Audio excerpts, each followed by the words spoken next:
मनमा के चलिरहेको छ? कस्तो महसुस भइरहेको छ? कस्तो ऊर्जा, ध्यान, भाव सबै मिलेर स्टेट अफ माइन्ड भन्छ। भनेपछि के हो त यो स्टेट अफ माइन्ड? भन्दा एउटै समयमा दिमागले कस्ता सोच, भावना, विश्वास अथवा ऊर्जा बोकेको छ, त्यही मनको अवस्था नै स्टेट अफ माइन्ड हो। मानिसको मन यस्ता अवस्थामा जान सक्छन् है। शान्त अवस्थामा तनावग्रस्त, कहिले एकदम आत्मविश्वासी, कहिले डराए जस्तो, कहिले मोटिभेटेड, कहिले फेरि स्याड हो।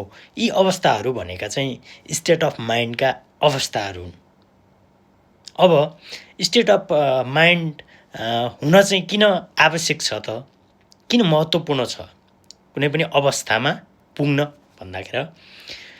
किनकि तपाईँ हाम्रो स्टेट अफ माइन्ड नै हाम्रो सोच हो, निर्णय हो, व्यवहार हो, अनि यसैले नै सबै खालको परिणामहरू पनि निर्धारण गर्दछ। अब जस्तै पोजिटिभ स्टेट अफ माइन्ड भनेको कस्तो हो? राम्रो निर्णय गर्न सक्ने अवस्थाको हो नि त। उच्च, आफूमा उच्च ऊर्जा हुने, हैन? अनि पोजिटिभ स्टेट अफ माइन्डले सफलतातिर लान्छ भने अब जस्तै नेगेटिभ स्टेट अफ माइन्ड भयो भने कस्तो हुन्छ? डर हुन्छ, के गडबड निर्णय पनि हुनसक्छ, हैन? अनि आत्मविश्वास पनि कमी हुनसक्छ।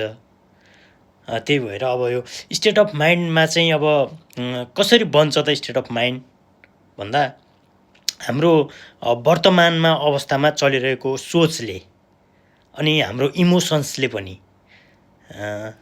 इमोसन्सले भयो, अनि हाम्रो विश्वासहरू, पुरानो विश्वास, बिलिभहरू, हैन, पुरानो स्मरणहरूले, अनि अहिलेको वर्तमान शारीरिक ऊर्जाहरूले पनि स्टेट अफ माइन्डलाई एकदम असर पुर्याइरहेको हुन्छ भने साथीभाइ, परिवार, वरिपरिको इन्भाइरोमेन्ट, वातावरण, सिनारियोजहरूले पनि हाम्रो स्टेट अफ माइन्ड कुन अवस्थामा त भनेर निर्धारण गर्नलाई सहयोग गरिरहेको हुन्छ।